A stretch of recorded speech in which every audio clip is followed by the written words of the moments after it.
नमस्कार, आप देख रहे हैं भारत की बात। मैं आपके साथ शोभना यादव। भारत की बात की टीम आज हरदोई में मौजूद है और मैं आपको बता दूं वो हरदोई जहां पर चौथे चरण यानी 23 फरवरी को मतदान होना है, वो हरदोई जहां पर संडीला के जो लड्डू हैं उनकी मिठास पूरे देश में जानी जाती है, पहचानी जाती है। जैसे जैसे उत्तर प्रदेश का चुनाव आगे बढ़ रहा है, दांव पेच का खेल भी आगे बढ़ रहा है। ये दांव पेच का खेल चाहे भाषणों के जरिए आगे बढ़ रहा हो और या फिर चुनावी रैलियों के जरिए। बीजेपी के सभी दिग्गज नेता जो हैं वो इस समय वोटर्स को सरकारी योजनाओं का लाभ गिनाने में लगे हुए हैं। खुद प्रधानमंत्री नरेंद्र मोदी आज फतेहपुर में मौजूद थे और फतेहपुर में उन्होंने सरकारी योजनाएं जो हैं, जो सरकारी स्कीम्स हैं, उनको गिनाया। लेकिन समाजवादी पार्टी के नेता अखिलेश यादव बीजेपी के सभी दावों को खारिज कर रहे हैं। अब सवाल ये उठता है कि गरीबों का भला करने के लिए, गरीबों की भलाई के लिए जो सरकारी योजनाएं लाई गई हैं, क्या उत्तर प्रदेश के चुनाव में वो बीजेपी का भला कर पाएंगी? तो चलिए फटाफट मेहमानों से मैं आपका तारुफ करा देती हूं कि ये जो सरकारी स्कीम्स हैं, क्या ये बीजेपी का भला उत्तर प्रदेश चुनाव में कर पाएंगी? मेरे साथ सौरभ मिश्रा जी बीजेपी के जिला अध्यक्ष, आदर्श दीपक मिश्रा जी राष्ट्रीय सचिव समाजवादी पार्टी के और विक्रम पांडे जी कांग्रेस के नेता हमारे बीच मौजूद है। तो जोरदार तालियां हरदोई की जनता के लिए। होंगे सवाल जवाब, तो हरदोई की जनता एक बार जोरदार तालियां हो जाए। और सवाल की शुरुआत मैं करूंगी सौरभ मिश्रा जी से। गरीबों की भलाई के लिए जो सरकारी योजनाएं गिनाई जा रही हैं, क्या बीजेपी का भला उन सरकारी योजनाओं के वोटर्स से होगा? निश्चित तौर पर हमारी केंद्र की सरकार ने और प्रदेश की सरकार ने जो आम जन तक जन कल्याणकारी योजनाएं पहुंचाई हैं, और मैं तक कहता हूं कि आज़ादी के बाद पहली बार इतने बड़े पैमाने पर गरीब जनता तक उनकी योजनाएं पहुंची हैं, जिनका सीधा लाभ उनको मिला है। तो निश्चित तौर पर इनका हमको इस चुनाव में लाभ मिलने वाला है। ठीक है, क्या गरीबों तक वो लाभ पहुंचा है? और समाजवादी पार्टी के लिए क्या ये मुश्किल है, क्योंकि अब सरकारी योजनाएं गिनाई जा रही हैं और उन्हीं के वोटर्स पर नजर? देखिए, भारतीय जनता पार्टी ने कुछ नहीं किया। भारतीय जनता पार्टी हमेशा ही 2000 रुपये किसानों को दे दिया, अब उसके बदले में वोट लेना चाहते हैं। तो जनता जान रही है और उत्तर प्रदेश की जनता समझ चुकी है, जनता विकास चाहती है, जनता रोजगार चाहती है। मतलब जनता सब जानती है, चाहे कितनी भी योजनाएं गिनाई जाए। कांग्रेस कहां है लड़ाई में? हमारे साथ कांग्रेस के जिला अध्यक्ष मौजूद हैं। कहा जा रहा है सपा और बीजेपी की लड़ाई है, आप कहां हैं? देखिए, ये अपना अपना सोचने समझने का तरीका है। बीजेपी के अध्यक्ष जी कह रहे हैं कि कांग्रेस भाजपा के शासन में डबल इंजन की सरकार रही, लेकिन एक बात है कि जितने भी जनप्रतिनिधि हैं उन्होंने अभी एक ऑडियो वायरल हुआ था, उन्होंने 20-20 लाख और 1-1 लाख बंटवाए हैं। ये बड़ी चर्चा में रही। ठीक है, मतलब भ्रष्टाचार। तो देखिए, अब जनता के सवाल होना बेहद जरूरी है। मैम, आप सवाल किससे पूछना चाहती हैं? मैं, जैसे समाजवादी पार्टी है वो बोल रही है कि महिलाएं सुरक्षित नहीं है भाजपा सरकार में, तो आप इनसे पूछिए अपर्णा यादव जो है वो क्यों आई है भाजपा सरकार? ठीक है, ये सवाल होगा, आप बताइए क्या सवाल? वो मायके गई हैं। मैं ये जानना चाहता हूँ, जो भी योजनाएं चलाई जा रही हैं सिर्फ वोट लेने के लिए चलाई जा रही हैं। मैं चाहती हूँ बीजेपी बहाने नहीं जवाब दे, शिक्षा पे जवाब दे, स्वास्थ्य पे विभाग दे जवाब दे, सुरक्षा पे दे, और बच्चियों पे अत्याचार जो पूरे देश पर। हम रोजगार मांगते हैं तो बोलते हैं भारत पाकिस्तान, हम रोजगार मांगते थे बोलते मंदिर तो बनवा रहे हैं। चलिए भाई, देखिए, लोग कह रहे हैं कि जब हम रोजगार मांग रहे हैं तो आप कह रहे हैं कि मंदिर तो बनवा रहे हैं, भव्य राम मंदिर के नाम पर वोट नहीं, जिन्होंने राम मंदिर के नाम पर हमको वोट दिया था उनसे हम राम मंदिर की बात कर रहे हैं। जिन्होंने हमको रोजगार के नाम पर वोट दिया है 4.5 मतलब जनता को बांटने का काम आप कर रहे हैं। अगर मैं आपको राम मंदिर के नाम पर वोट नहीं दूंगी तो आप मुझे विकास का फायदा नहीं देंगे? नहीं, राम मंदिर हमारी आस्था का प्रतीक था। सभी की आस्था का प्रतीक है वो, हर हिंदू की आस्था का प्रतीक है। हर हिंदू की आस्था का प्रतीक है, तो जिनको अच्छा लगा होगा उस नाम पर वोट देंगे। नहीं तो रोजगार के नाम पर 4.5 लाख से अधिक सरकारी नौकरियां हमने दी हैं। समाजवादी पार्टी ने सिर्फ 2.5 लाख। आपके ऊपर आरोप, आप कह रहे हैं कि महिलाएं सुरक्षित नहीं है, तो फिर अपर्णा यादव आपके परिवार की बहू क्यों आ गई बीजेपी में? देखिए, भारतीय जनता पार्टी के लोग बड़ा चालाक लोग हैं। आपको पता है स्वाति सिंह का क्या हुआ? महिलाओं की बात करने वाली भाजपा स्वाति सिंह के साथ गद्दारी कर दी। एक गद्दार लोग हैं भारतीय जनता पार्टी। और कांग्रेस कह रही है लड़की हूं लड़ सकती हूं। लड़की हूँ लड़ सकती हूँ, लेकिन अभी अध्यक्ष जी कह रहे हैं 4.5 लाख रोजगार दिया। इससे पहले वाले वक्ता 5 लाख बता रहे थे। चलिए ठीक है, तो जनता के सवाल।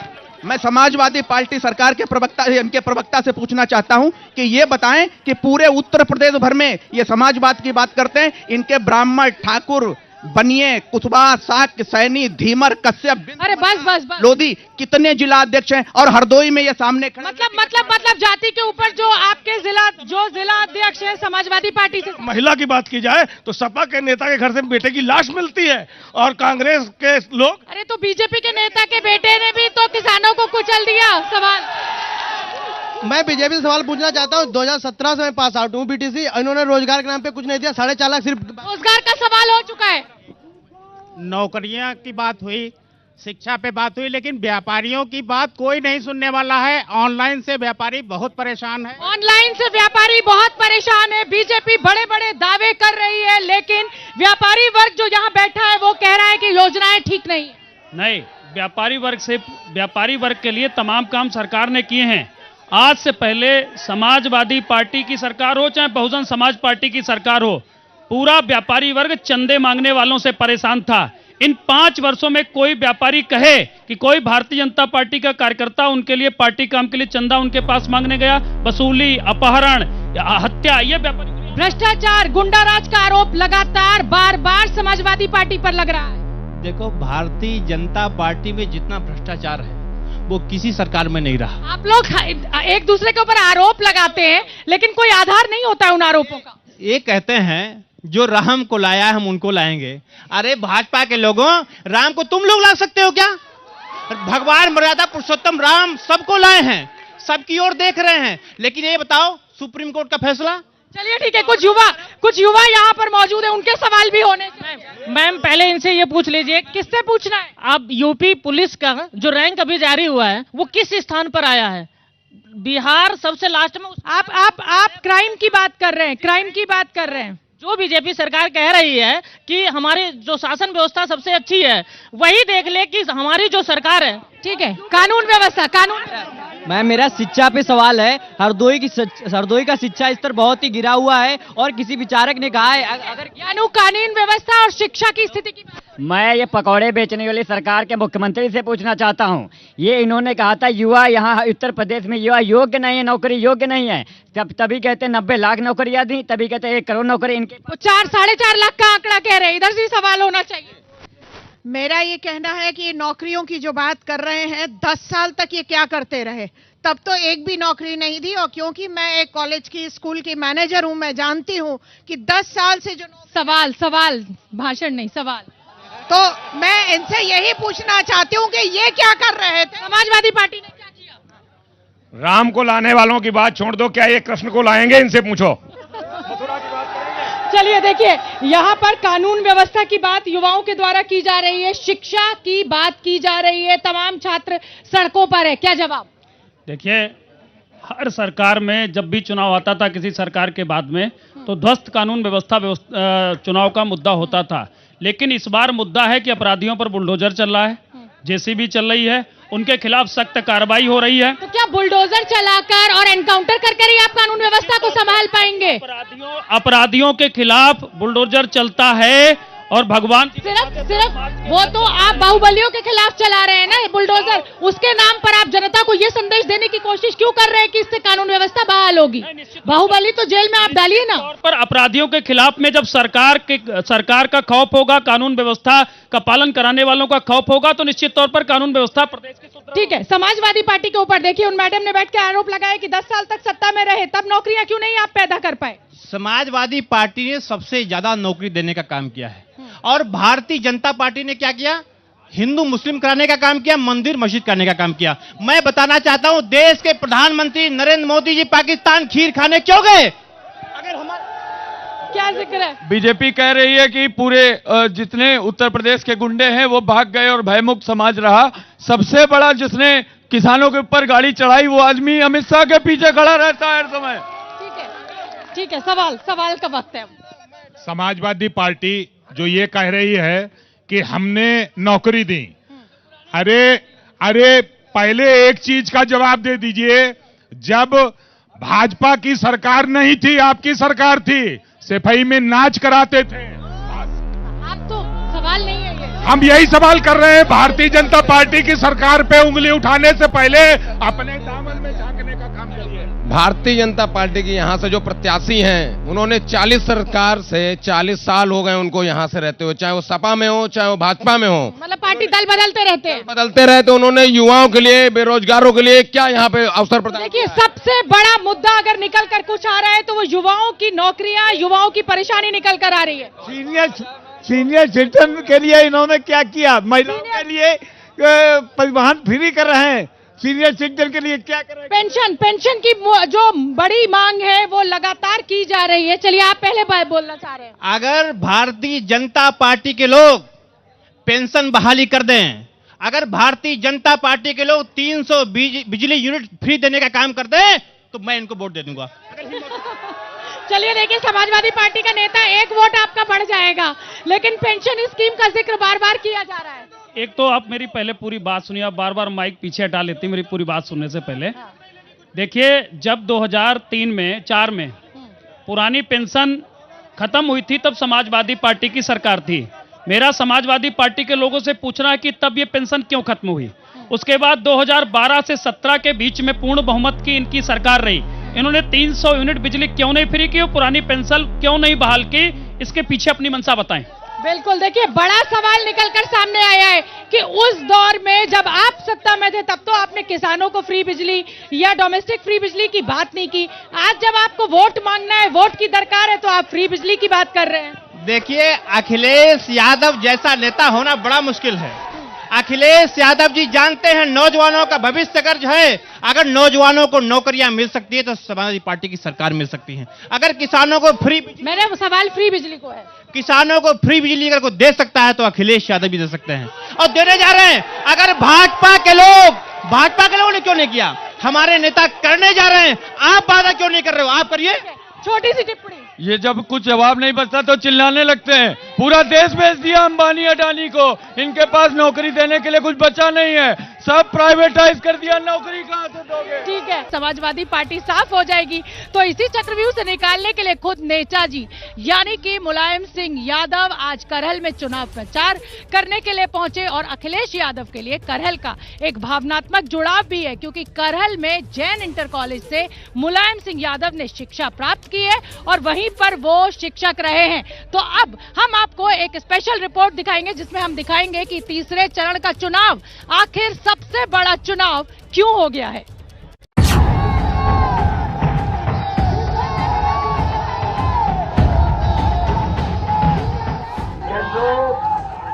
और हमारे सभी लोग जान गए हैं कि पहले और दूसरे चरण में ही समाजवादी पार्टी और गठबंधन के लोगों ने शतक मार लिया है।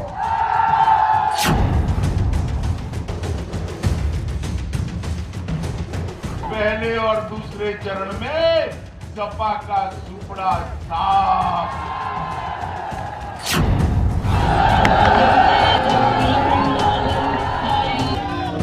ये तीसरा और चौथा चरण जब हो जाएगा, चौथे चरण के बाद ही समाजवादी पार्टी की सरकार बन जाएगी। 300 से ज्यादा सीटों के साथ उत्तर प्रदेश में फिर से एक बार भारतीय जनता पार्टी की सरकार बनने जा रही।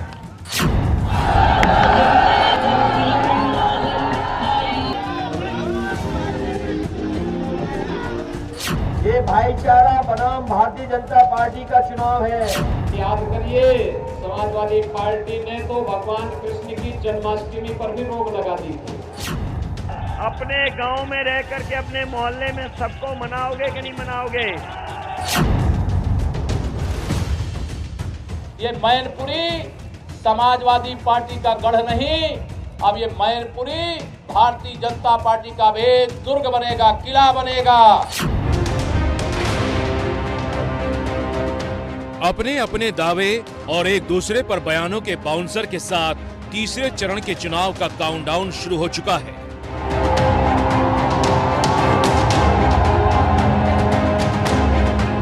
तीसरे फेज के चुनाव में 16 जिलों की 59 सीटों पर वोटिंग है। उत्तर प्रदेश का ये इलाका वैसे तो प्रचार में परिवारवादी राजनीति के लिए चर्चित हो रहा है, लेकिन इस इलाके के हर जिले की अपनी एक पहचान है।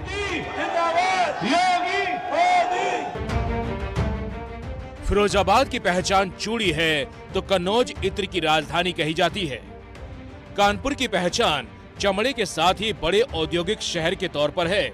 इसी तरह हर जिले की अपनी खासियत है और उस खासियत का वास्ता रोटी और रोजगार से है, जो चुनाव में मुद्दा है।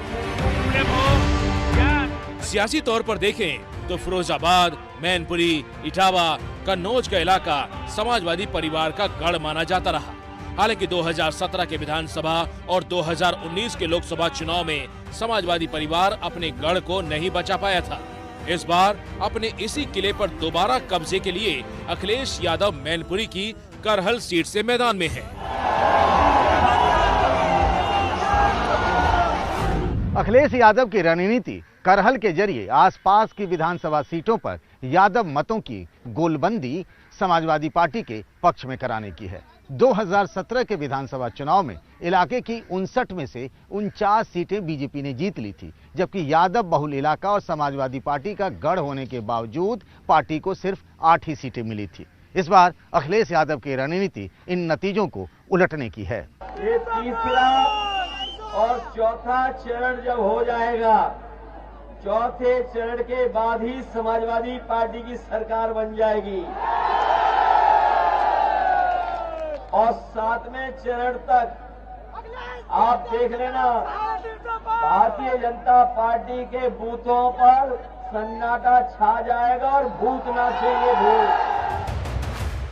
जिन 16 जिलों में तीसरे फेज में वोटिंग है, उनमें फिरोजाबाद, मैनपुरी, कासगंज, एटा, फर्रुखाबाद, कन्नौज, इटावा और झांसी यादव बहुल जिले हैं। और इसी यादव बहुल इलाके में जीत का परचम लहराने के लिए समाजवादी पार्टी से लेकर बीजेपी के नेता तक जोर लगा रहे हैं।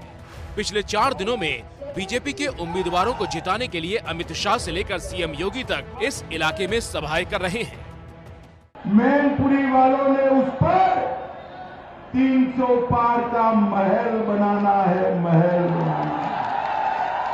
अपने परिवार और खानदान के बाहर वो सोच ही नहीं सकते, लेकिन चूंकि सोच परिवारवादी है, इसलिए किसी दूसरे को पनपने ही नहीं देंगे, आगे बढ़ने ही नहीं देंगे। और यही तो करते थे ये लोग। बीजेपी के दिग्गज ताबड़तोड़ रैलियां कर अखिलेश यादव और समाजवादी पार्टी पर निशाना साध रहे हैं, जिससे समाजवादी परिवार पर हमला कर वो गैर यादव वोटरों को एकजुट कर सके। ऐसा होने से उनको लगता है कि पिछला प्रदर्शन दोहराया जा सकता है। बीजेपी की इस रणनीति की पुष्टि टिकट बंटवारे से भी होती है। तीसरे फेज की 59 सीटों में बीजेपी ने सिर्फ एक यादव उम्मीदवार उतारा है, जबकि समाजवादी पार्टी ने 16 और बीएसपी ने 3 उम्मीदवार दिए हैं। अखिलेश यादव का जब मैनपुरी की करहल सीट से चुनाव लड़ने का ऐलान हुआ था, तब ये माना जा रहा था कि लड़ाई एक तरफा होगी, लेकिन बीजेपी ने केंद्रीय मंत्री एसपी सिंह बघेल को उतारकर मुकाबला दिलचस्प बना दिया। शायद यही वजह है कि अखिलेश के लिए आज मुलायम सिंह यादव को भी वोट मांगने करहल जाना पड़ा। लाखों लोग हैं, इसलिए बड़ी उम्मीद के साथ आए हैं, तो मैं विश्वास दिलाता हूँ समाजवादी पार्टी आपकी उम्मीदों को पूरा करेंगे। आज एक तरफ बेटे के लिए मुलायम सिंह यादव ने वोट मांगा, तो दूसरी ओर करहल में ही अमित शाह ने बीजेपी उम्मीदवार एसपी सिंह बघेल का प्रचार किया। मेरा कार्यक्रम आज बुंदेलखंड में लगा था। मैंने पार्टी से सामने से रिक्वेस्ट की है कि भाई मुझे करहल में जाना है, प्रोफेसर एसपी बघेल और प्रिय रंजन आंसू दिवाकर को जिताने के लिए जाना है।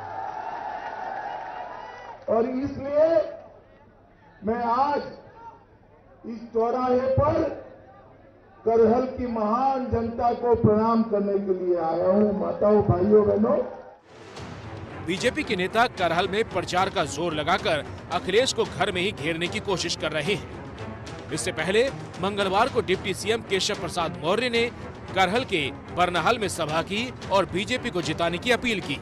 मैं आप सब लोगों से आज यहाँ पर यही कहने के लिए आया हूँ कि मैनपुरी को भी भारतीय जनता पार्टी का कमल खिला करके इस परिवारवाद की गंदी राजनीति से इस प्रदेश को मुक्त कराने के लिए पूरे यूपी में भाजपा की लहर चल रही है। हम फिर से 300 से ज्यादा सीटें जीतने जा रहे हैं।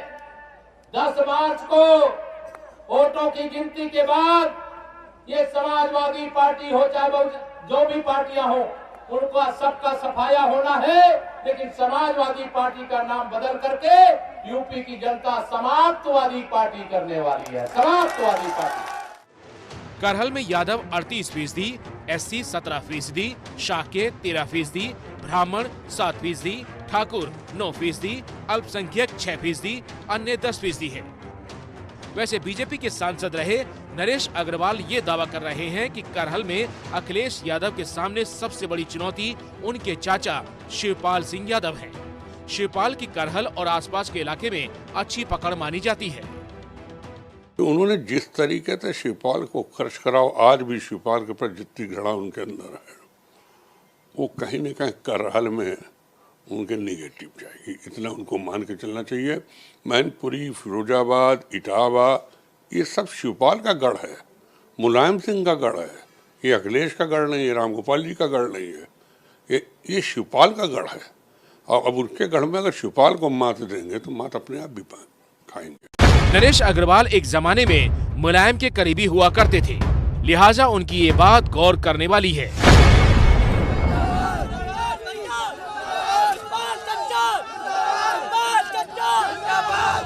वैसे दूसरा सच ये भी है कि शिवपाल यादव खुद अखिलेश के लिए करहल के गांवों में घूम घूम कर प्रचार कर रहे हैं।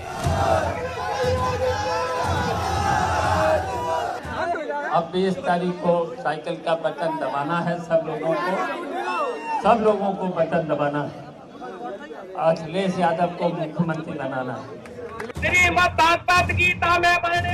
हालांकि मुलायम सिंह यादव आज जब करहल में अखिलेश यादव के लिए वोट मांगने पहुंचे तब मंच पर पूरा यादव परिवार दिख रहा था, नहीं दिख रहे थे तो शिवपाल सिंह यादव।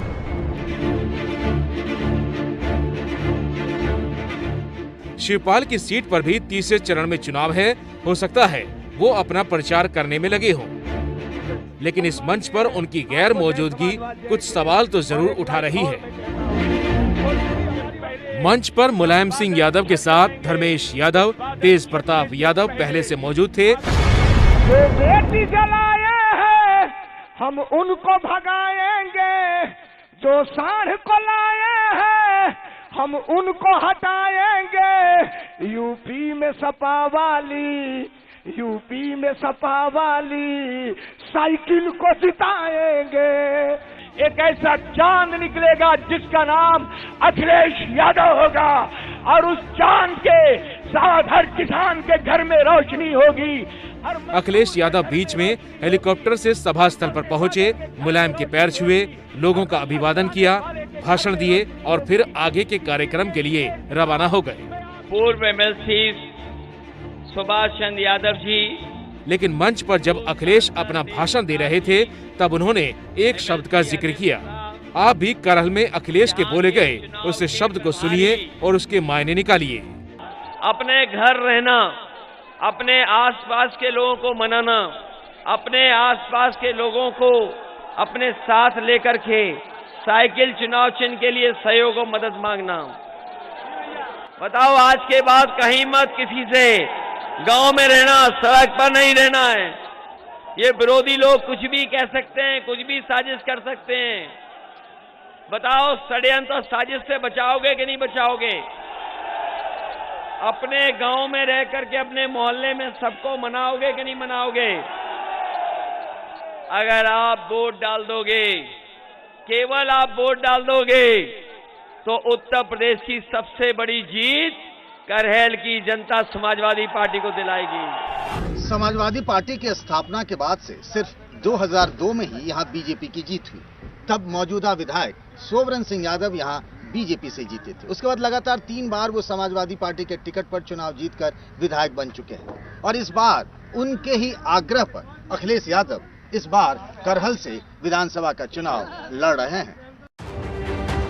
करहल में सियासी पारा किस कदर हाई है इसका अंदाजा आप मंगलवार रात की इन तस्वीरों से लगा सकते हैं। बीजेपी उम्मीदवार और केंद्रीय मंत्री एसपी सिंह बघेल चुनाव प्रचार कर रहे थे, उसी दौरान उन पर हमला हो गया। बीजेपी का आरोप है कि हमले के पीछे समाजवादी पार्टी के नेता हैं। करहल से भारतीय जनता पार्टी के लोकप्रिय उम्मीदवार, गरीब परिवार से आने वाले, पिछड़ा वर्ग से संबंध रखने वाले एसपी सिंह बघेल जी, जो केंद्रीय मंत्री भी हैं, उनके ऊपर सपा के गुंडों ने हमला किया है। और ये पहली बार नहीं हुआ। पिछले जितने भी चुनावों का उदाहरण देखेंगे, हर चुनाव में मैनपुरी का नाम आता है, तो मैनपुरी में इस तरह की घटनाओं को अंजाम समाजवादी पार्टी के गुंडे देते हैं, उनके कार्यकर्ता देते हैं। एक तरह से करहल तीसरे फेज के चुनाव का पावर सेंटर बना हुआ है। दोनों तरफ से एक दूसरे के खिलाफ बिसात बिछाई जा रही है। करहल के जरिए समाजवादी परिवार में एकता का संदेश देकर यादव वोटरों को एकजुट करने में जुटा हुआ है, तो दूसरी तरफ बीजेपी गैर यादव वोटरों को एकजुट कर 2017 का प्रदर्शन दोहराने की कोशिश में है।